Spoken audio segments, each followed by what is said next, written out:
I'm Myra, 32 years old, and last week my mother stood up at my sister's rehearsal dinner and told 80 guests I wasn't her real daughter. She said it with a smile, in front of everyone, while announcing she was paying for the wedding, with money I'd secretly been giving them for 10 years. The whole room turned to look at me.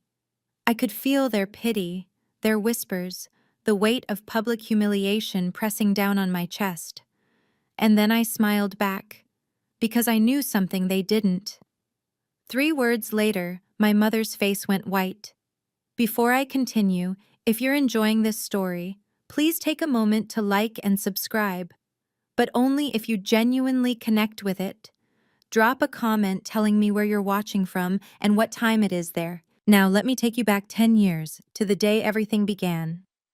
10 years ago, I was 22. Fresh out of college with an accounting degree and an entry-level job that barely covered rent. I thought I had my whole life figured out. My family looked picture perfect from the outside. Dad, Richard Sterling, had been a sales director for 20 years. Mom, Diane, was a homemaker who treated our family's reputation like her full-time job. And then there was Chloe, my younger sister. 18, golden-haired, effortlessly charming. She'd just been accepted into a prestigious university on the East Coast. The favoritism wasn't new. It had always been there, woven into the fabric of our family, like an ugly thread no one acknowledged. When I graduated college, my parents threw me a small dinner, 5 people. Mom said, "You don't like crowds anyway, Myra." I didn't argue. I never did. 2 months later, Chloe got her acceptance letter. They rented out a restaurant. 50 guests, a 3-tier cake. Dad gave a speech about how proud he was of his little star. I sat in the corner, clapping along with everyone else. "Chloe needs encouragement," Mom explained when I asked about the difference. "She's young, she needs support. You've always been able to take care of yourself." I told myself she was right. Chloe was the baby, she needed more attention.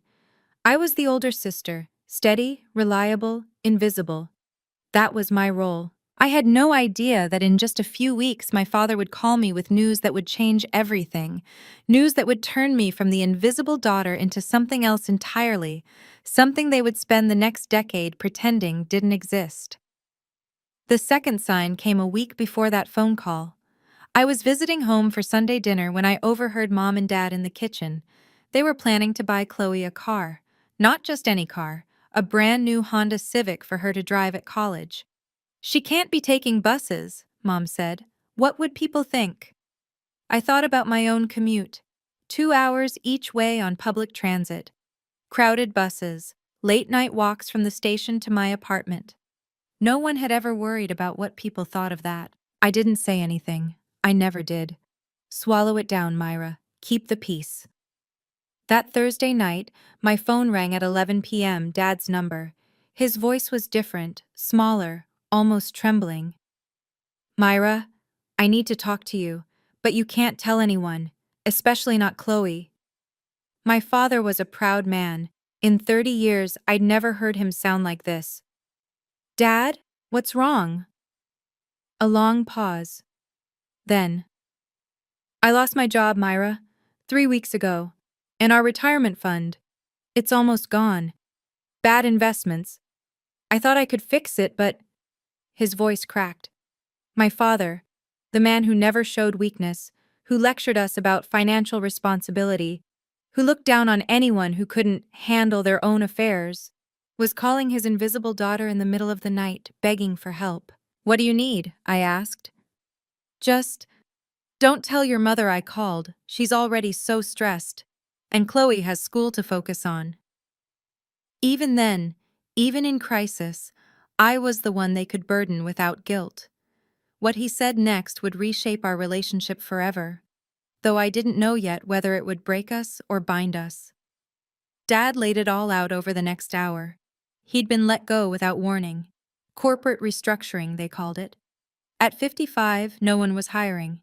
He'd sent out dozens of applications. Nothing. The retirement fund was worse. Years ago, he'd moved most of it into what a friend called a sure thing. The sure thing collapsed. What was supposed to be their safety net had shrunk to almost nothing. "We're 3 months behind on the mortgage," he admitted. "If we miss another payment, they could lose the house." The next day, Mom called. Her voice was thick with tears. "Myra, your father told me he spoke to you. I know we shouldn't ask, but you're the only one who can help.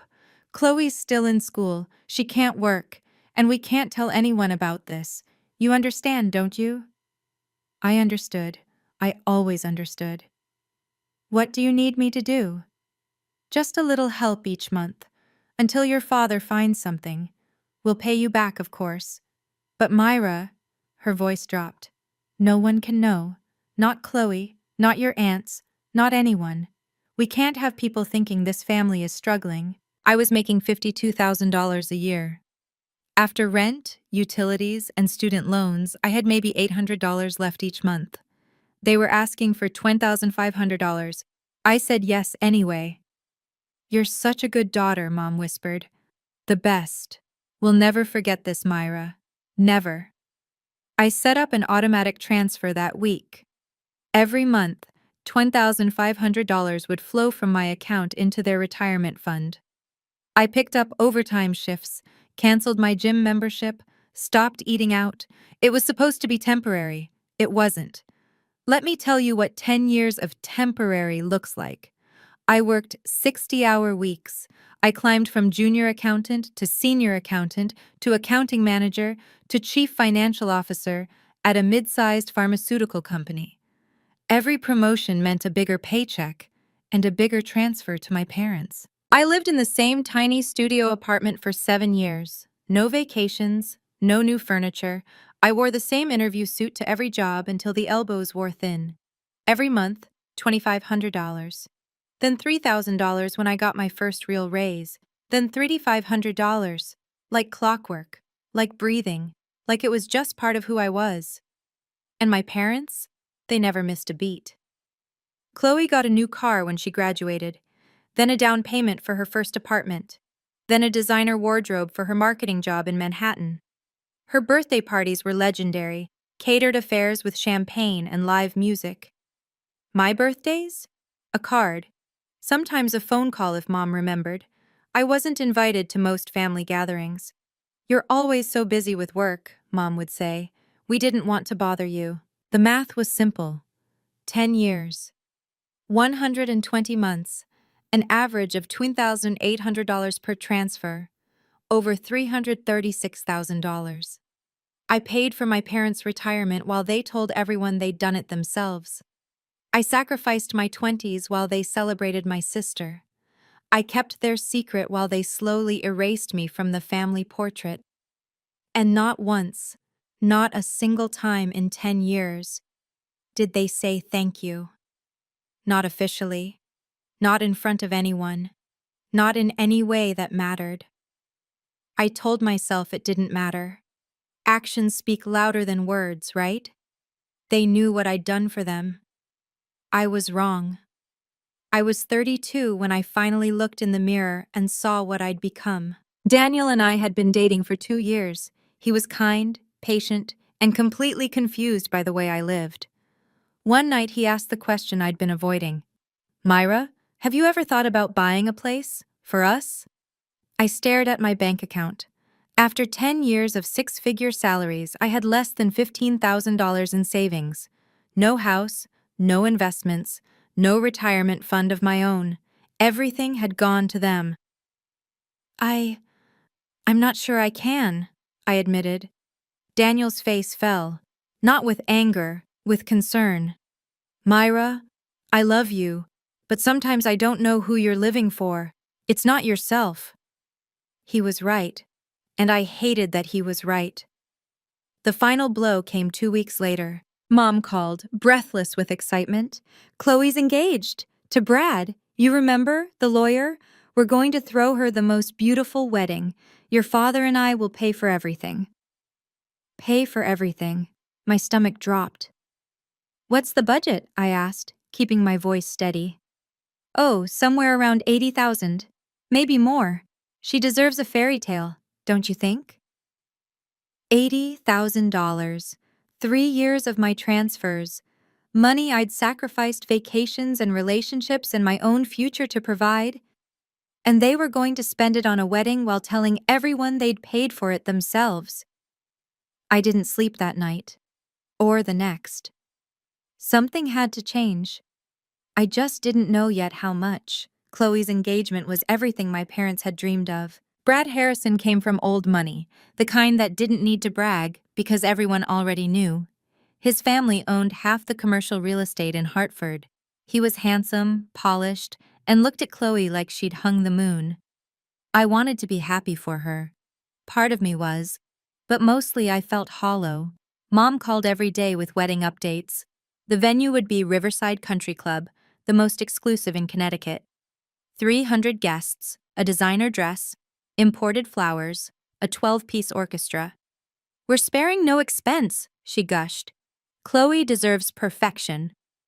I finally asked the question burning in my throat. Mom, where's the money coming from? Silence. That's not really your concern, Myra. I think it is. Don't be difficult. This is your sister's special day. And I'm asking a simple question. Where is the money coming from? From us. From our savings. Why are you being like this? Their savings. The fund I'd been filling for a decade. Those savings, I said carefully. You mean the retirement fund? Myra. Her voice turned cold. I don't like your tone. We've worked hard our whole lives. We're allowed to celebrate our daughter's wedding. Which daughter? She hung up. I sat in my apartment, hands shaking. For 10 years, I'd stayed silent. I'd sacrificed. I'd told myself that family meant putting others first. But this wasn't family. This was erasure. I needed answers, real ones, and I knew exactly who to call. I drove to my parents' house that Saturday. Dad was in his study, the room that used to be off limits when I was a child. Now it just looked tired. Faded books, dusty golf trophies, a man trying to hold on to a version of himself that no longer existed. Myra, he barely looked up. Your mother said you called. I want to talk about the wedding budget. There's nothing to discuss. There's $336,000 to discuss, Dad. That got his attention. Excuse me? I've been transferring money to your retirement fund for 10 years. You know exactly where it came from, and now you're spending it on Chloe's wedding while telling everyone you saved for it. His jaw tightened. What do you want? A medal? I want acknowledgement. I want honesty. You want attention. He stood up, his voice rising. That's always been your problem, Myra. You do something nice, and then you need everyone to applaud. Chloe doesn't need validation for everything she does. Chloe hasn't done anything. She's brought pride to this family. She's given us joy. What have you given us? Money? He laughed bitterly. Money is easy. Being a daughter is harder. I felt like I'd been slapped. I've given you 10 years of my life, and we gave you 22 years of ours. We raised you, fed you, educated you. That money was your obligation. It's what children do. It was a gift, Dad, freely given, and you never once what? Thanked you? He sat back down, dismissive. Grow up, Myra. The world doesn't owe you gratitude. I left without another word, but I'd already made my decision. The next morning, I called Marcus Webb. Marcus had been my family's financial advisor for 15 years, distinguished, professional, discreet. He was the only person outside our family who knew the truth about those monthly transfers. Myra. His voice was warm but cautious. I was wondering when you'd call. You know why I'm calling. A pause. I can guess. I need to know the current state of my parents' retirement fund and whether they've made any large withdrawals recently. Marcus was quiet for a long moment. Technically, I shouldn't disclose this without their permission. Marcus, I've been the primary contributor to that fund for a decade. I think I've earned some transparency. He sighed. You're right. And honestly, Myra, I've been uncomfortable with this situation for years. He pulled up the records. Current balance is approximately $280,000, almost entirely from your contributions over the past 10 years. My stomach tightened. And the withdrawals? Another pause. $60,000, 3 weeks ago. For the wedding? I'm not officially allowed to confirm that, but yes. I closed my eyes. Marcus, what are my legal options here? Well, the transfers were classified as gifts. You can't reclaim them. He hesitated. But you can stop contributing at any time. There's no contract, no obligation, just an automatic transfer that you control. Would you be able to verify my contributions if someone asked? I have complete records, dates, amounts, everything, but Myra, why? Because I might need a witness. Silence. Myra, you should know. Your parents invited me to the rehearsal dinner. As a family friend. The pieces clicked into place. Thank you, Marcus. I'll see you there. The phone rang 3 days before the rehearsal dinner. Myra, it's Aunt Patricia. Aunt Patricia was Mom's older sister. The one person in our family who'd never quite bought the official narrative. At 70, she had the kind of quiet wisdom that came from watching decades of family drama unfold. I heard about the wedding, she said. Your mother won't stop talking about it. The venue, the flowers, the dress, how they're paying for everything. I said nothing. Myra, honey, can I ask you something? Go ahead. Where is that money actually coming from? My throat tightened. Why do you ask? Because I know your parents. I know they lost nearly everything in that investment scheme. I know your father hasn't worked in 10 years. Her voice softened. And I know you, sweetheart. I've watched you work yourself to the bone while Chloe gets everything handed to her. For the first time in years, I felt tears prick my eyes. Aunt Patricia, you don't have to tell me the details. But if what I suspect is true, if you've been carrying this family while they pretend you don't exist, I want you to know something. What? I see you. I've always seen you. And whatever happens at that dinner, I'll be in your corner. I took a shaky breath. How did you know? Because I'm the older sister too, Myra. I know what it's like to give and give until there's nothing left. A pause. And I know what it feels like when no one notices. We talked for another hour. By the end, I had something I hadn't had in years. An ally. That night, I sat at my computer and opened a folder I hadn't touched in years. Bank confirmations. 120 of them. Every single month for 10 years. Transfer confirmed. $2,500 to Sterling Family Trust.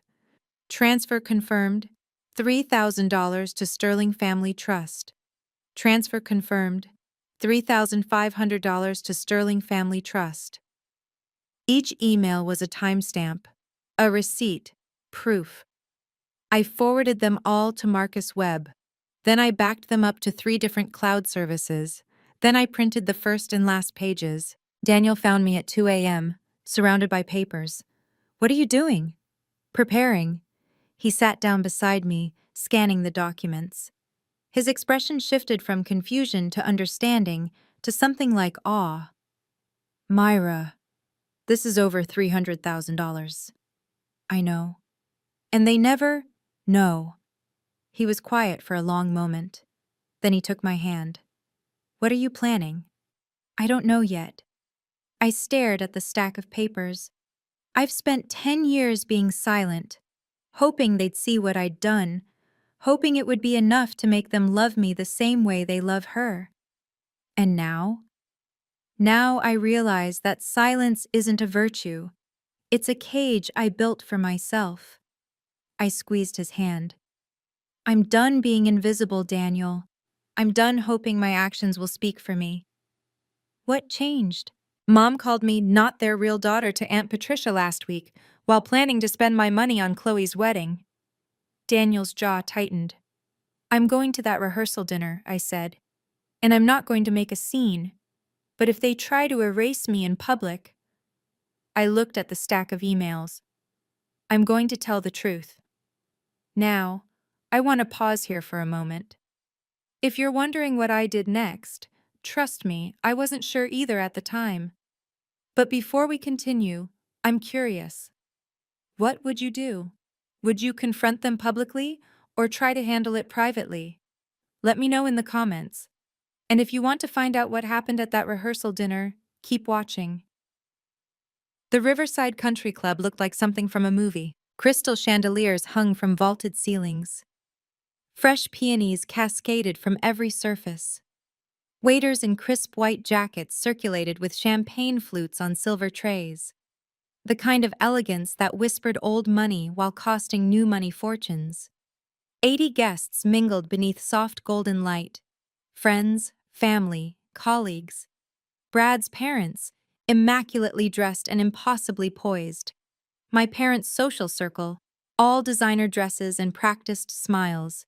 Daniel squeezed my hand as we walked in. You okay? Ask me again in an hour. I'd chosen my outfit carefully, a simple navy dress, elegant but understated. I wasn't here to compete with Chloe, I was here to survive. The first person I spotted was Marcus Webb. He stood near the bar, nursing a scotch, looking uncomfortable in his role as family friend. Our eyes met.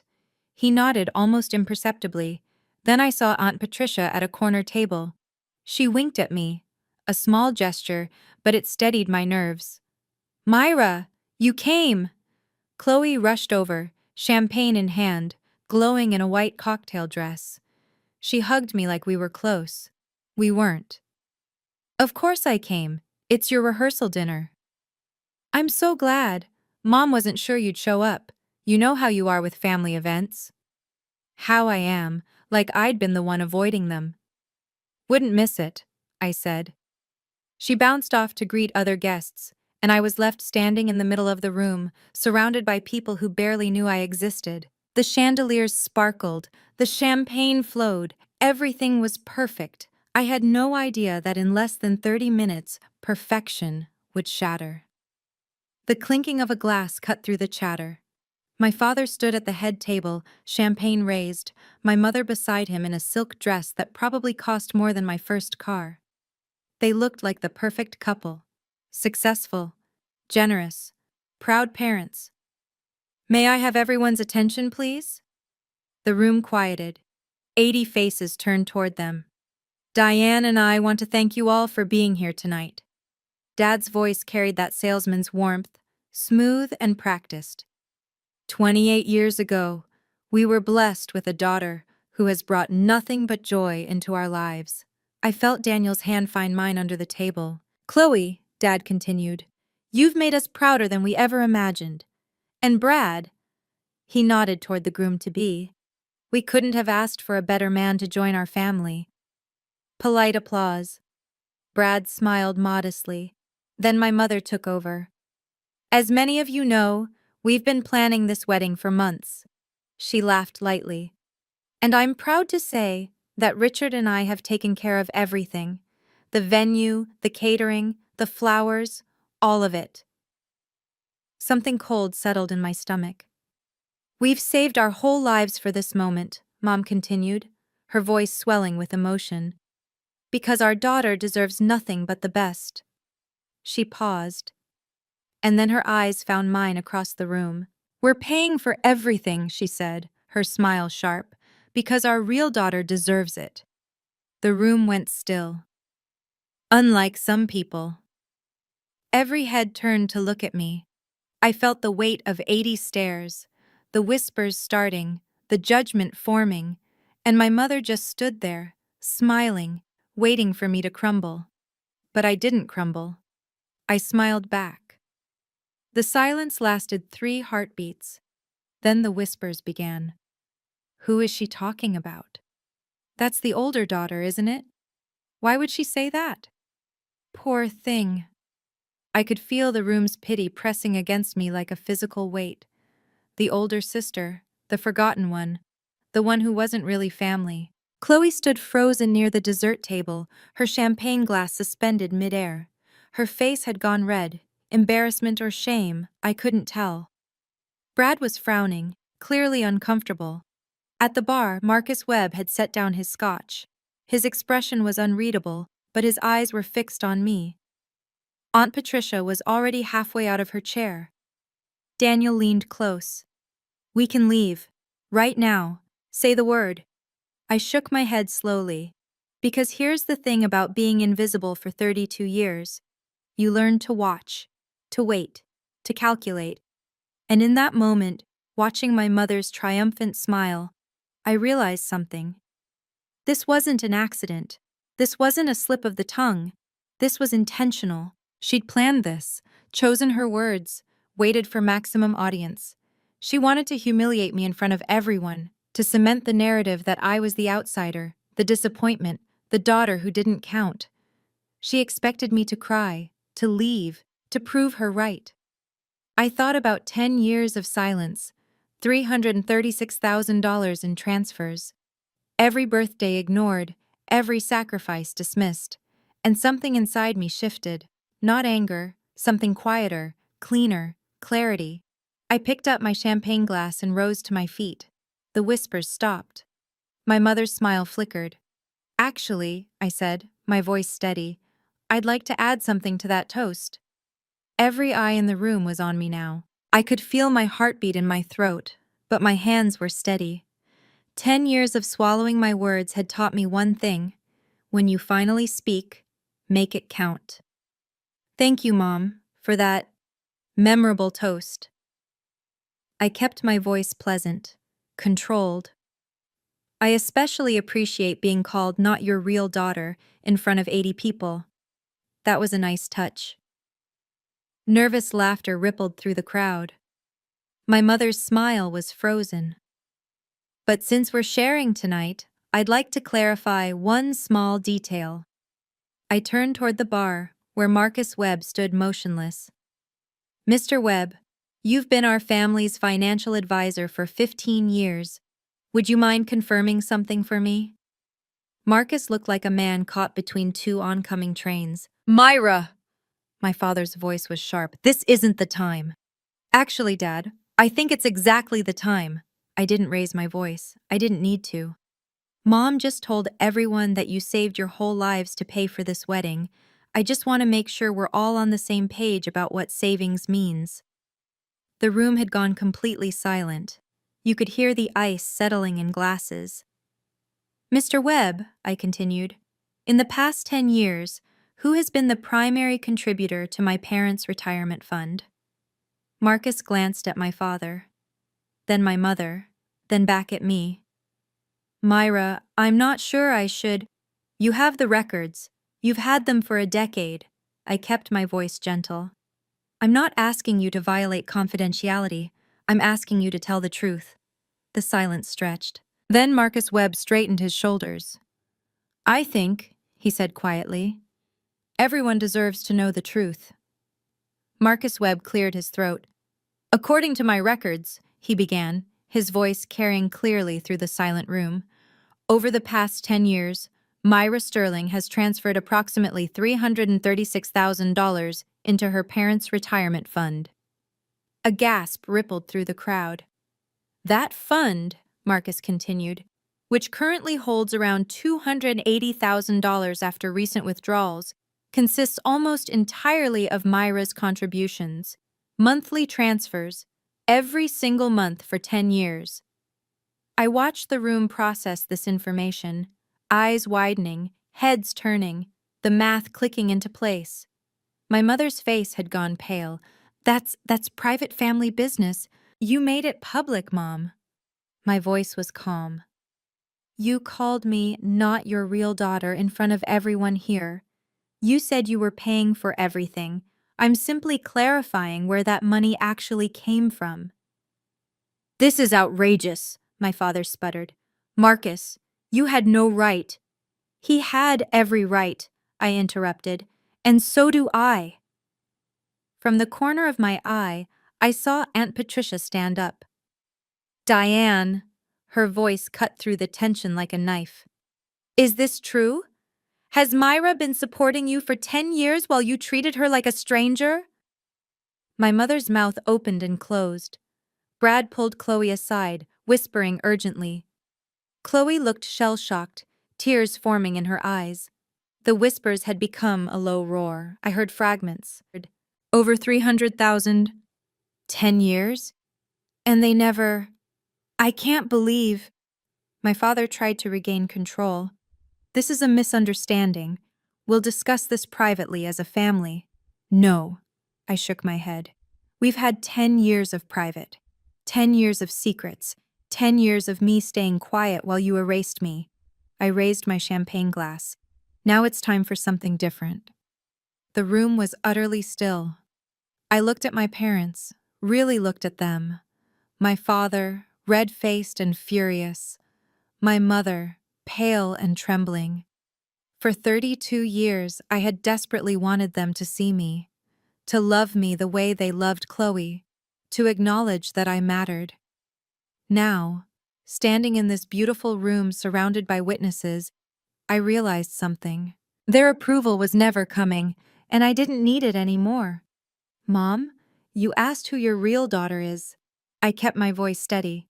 Let me answer that. She gripped my father's arm. Your real daughter is the one who worked 60-hour weeks while you told everyone she was too busy for family. I took a breath. Your real daughter is the one who gave up buying a home so you wouldn't lose yours. The words came easier now. 10 years of silence, finally breaking. Your real daughter is the one who kept your secret for a decade because you asked her to, who never told Chloe, who never told anyone, who sacrificed her 20s, her savings, her future, for you. My mother had started crying, but I wasn't finished. But here's the thing about real daughters, Mom. They deserve to be treated like family, and I haven't been. I raised my glass higher, so I have 3 words for you. The room held its breath. I looked directly into my mother's eyes. I'm stopping payments. My mother's face went white. Effective immediately. I've already notified Marcus. The automatic transfers end today. I set down my glass. You want to pay for everything? Now you'll actually have to. Dead silence. Then my father's champagne glass slipped from his fingers and shattered on the floor. The sound of breaking glass seemed to snap everyone back to reality. You can't do this. My father's voice was hoarse. We have an agreement. We have nothing in writing, Dad. No contract, no legal obligation. I kept my tone professional, like I was discussing quarterly reports. I gave you gifts, generous gifts, and I have every legal right to stop giving them. Myra, please. My mother reached toward me, tears streaming. You'll destroy this family. Is that what you want? I'm not destroying anything. I'm just refusing to be destroyed anymore.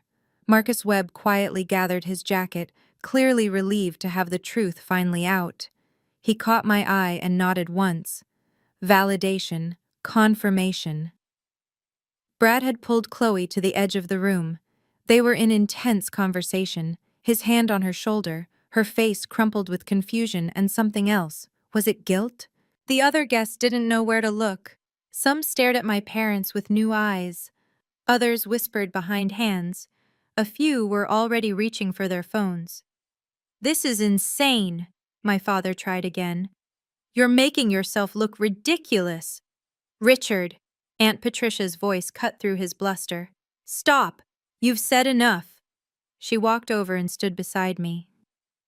For 10 years, I watched my niece fade into the background while you celebrated Chloe. For 10 years, I suspected something wasn't right. She looked at my mother, her own sister, with something like pity.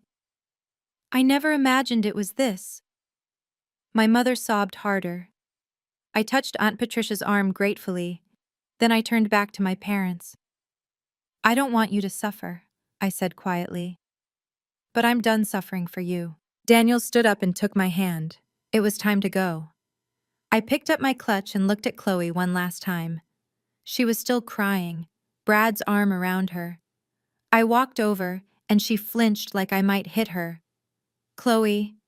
Myra, I didn't know. I swear I didn't. I believe you. And I did.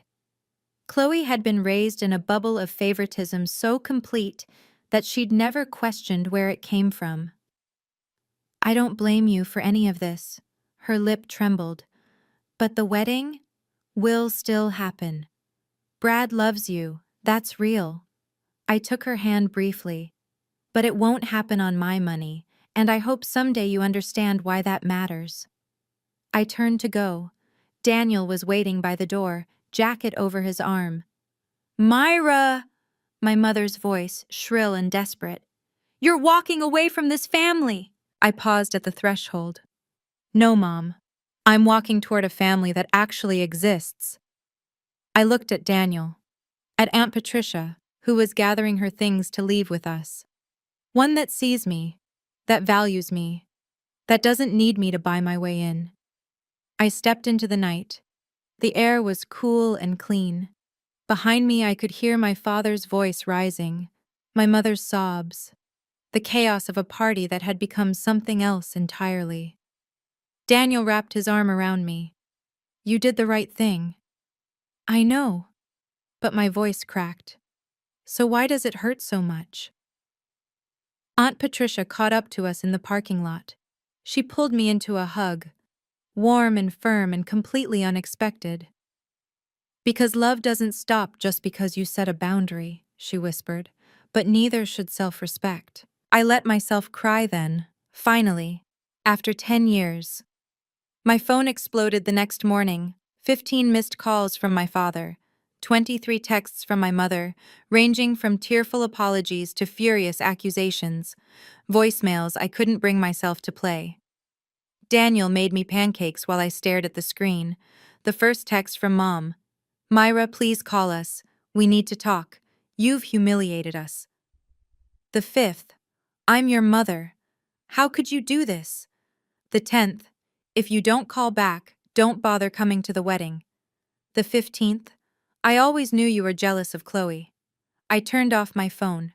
Mid-morning, a different name appeared on Daniel's screen. Chloe.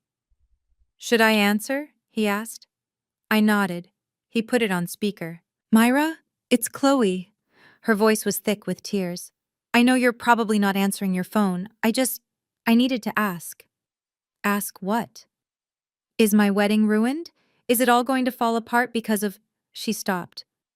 I'm sorry, that sounds selfish. It's okay. It is your wedding. But Brad says he still wants to marry me. He says his family will help if needed. He says... She took a shaky breath. He says I should have known something was wrong, that I should have asked questions. I closed my eyes. Chloe, your wedding isn't ruined. Brad loves you. But yes, things are going to change. Mom and Dad won't be able to pay for everything they promised. Silence. Myra, do you hate me? The question hung in the air. No, I said finally. I don't hate you. I'm just done pretending that everything was fair. An email notification pinged on my laptop. From Marcus Webb. Transfer terminated as requested. Confirmation attached. It was really over. The fallout spread faster than I expected. Within a week, the story had circulated through my parents' entire social circle. 80 guests had witnessed the confrontation. 80 people went home and told their spouses, their friends, their book clubs and golf buddies. Aunt Patricia called me with updates. Your father got cornered at the country club yesterday, she said. Frank Miller, his old golf partner, asked him point blank, you let your daughter support you for 10 years and still treated her like that? I didn't feel triumph, just exhaustion. What did he say? Tried to explain it away, said you were exaggerating, said families help each other. She paused. Frank didn't buy it. Neither did anyone else. My mother, apparently, had become the subject of whispers at her women's club. The same women she'd spent years impressing with stories of her successful family were now looking at her differently. Did you hear about the Sterling situation? I always thought something was off. Poor Myra, all those years. 2 weeks before the wedding, my parents made their announcement. The reception was being scaled down. 300 guests became 100. The 12-piece orchestra became a DJ. The imported flowers became local arrangements. Brad's family quietly covered the difference. Chloe called me after. Mom told everyone it's because of unexpected changes. Her voice was small. Brad's parents know the truth. They were not impressed. I'm sorry, Chloe. Don't be. She hesitated. Brad said something to me last night. He said, if your sister could do all that for your parents with no recognition, imagine how loyal she'd be to people who actually appreciated her. A lump formed in my throat. He sounds like a good man. He is. And Myra? I'm starting to understand. 3 months later, I opened a savings account. It sounds small, but it wasn't. For the first time in a decade, money I earned stayed with me. No automatic transfers, no silent sacrifices, just mine. Daniel and I started looking at apartments together, real ones, with room for a future. Every listing we toured felt like a door opening. At work, the stress that had lived in my shoulders for years began to ease.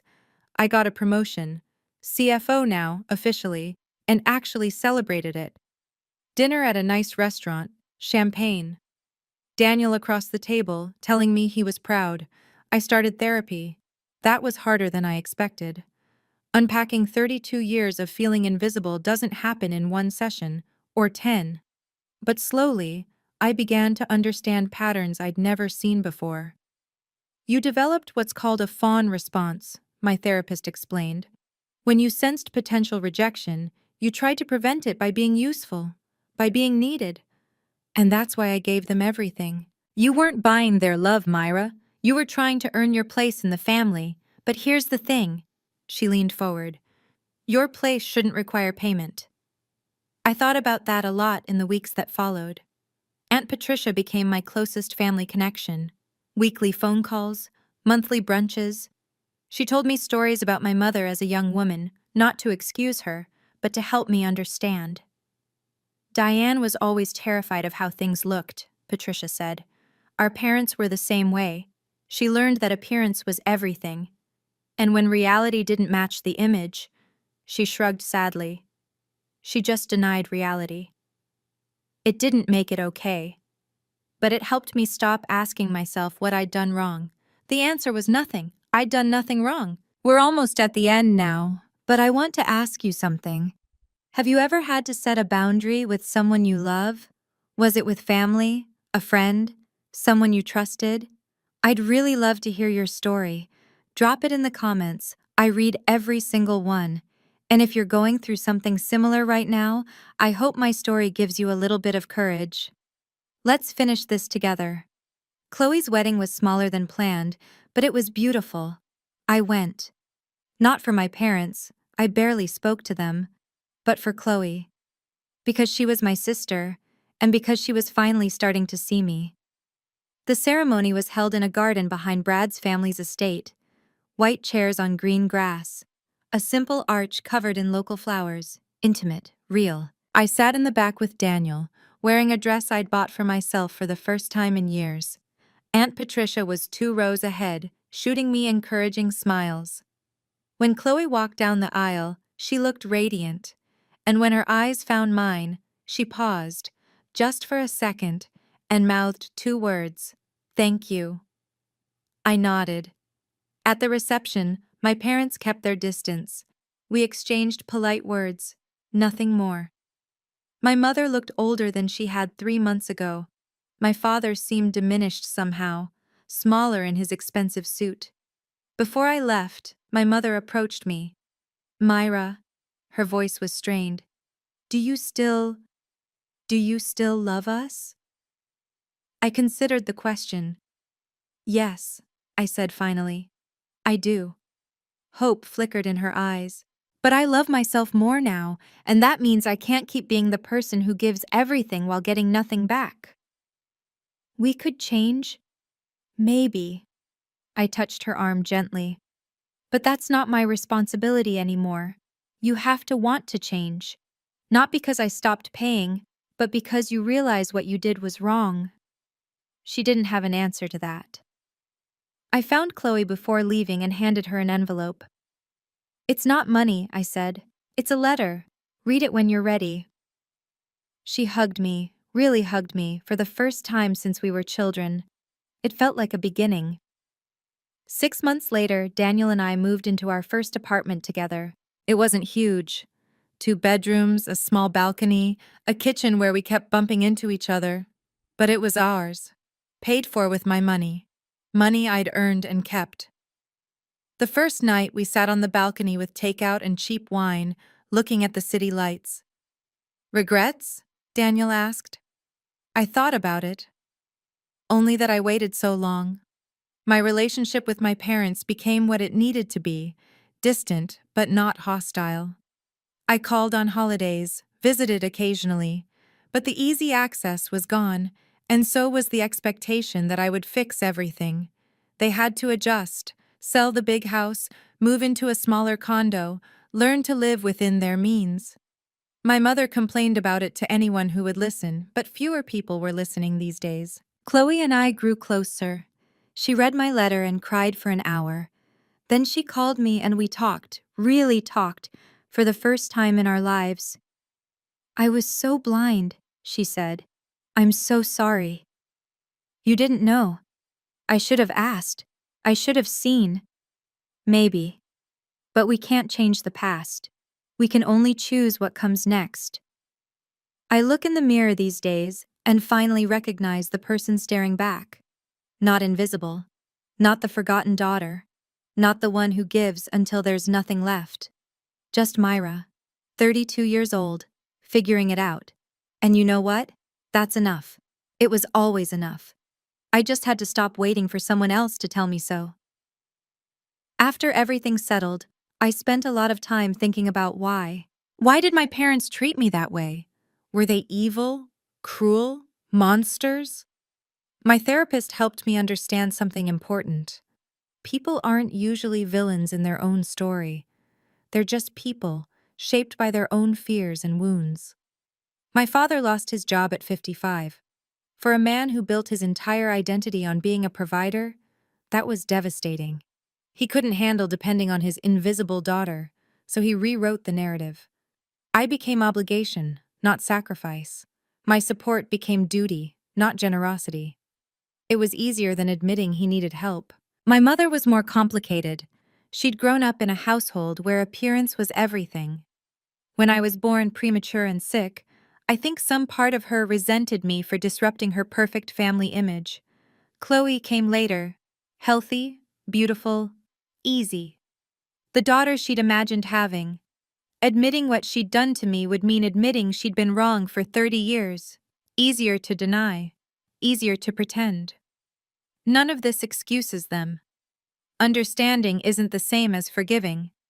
But it helped me stop asking the question that had haunted me my whole life. What did I do wrong? The answer, I finally realized, was nothing. I didn't do anything wrong. I was born to people who weren't equipped to love me the way I needed. That was their failure, not mine. And staying silent, giving endlessly, hoping they'd eventually see me. That was me trying to fix something that was never my responsibility to fix. You can't earn love from people who don't know how to give it. But you can learn to give it to yourself. That's the lesson I wish I'd learned 10 years earlier. So what about me? What was my mistake? I think I believed that if I just gave enough, loved enough, sacrificed enough, I could finally earn my place at the table. That actions would speak louder than words. That someday, somehow, they'd look at me and see what I'd done. That was my weakness. And they exploited it, maybe not consciously, but consistently. I was terrified of being abandoned, of being confirmed as unlovable. So I made myself indispensable instead. I thought being needed was the same as being wanted. It wasn't. If you're watching this and something resonates, if you recognize yourself in my story, I want to tell you something. You don't have to burn yourself down to keep others warm. Your worth isn't measured by what you sacrifice.